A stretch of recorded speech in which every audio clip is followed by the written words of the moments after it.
Ginatunan sang Office of the Civil Defense sa OCD Region 6 ang pagtukod asang Regional Emergency Response Team nga nakasentro sa earthquake response.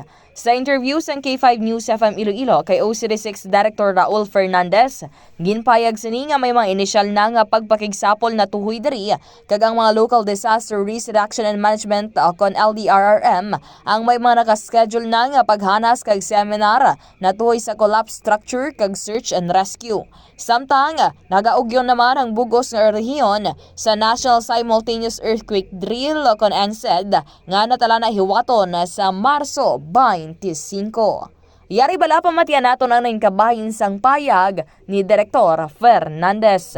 Ang isa pong natin dyan, pinaghandaan dyan yung once a quarter, meron po tayong tinatawag na National Simultaneous Earthquake Drill.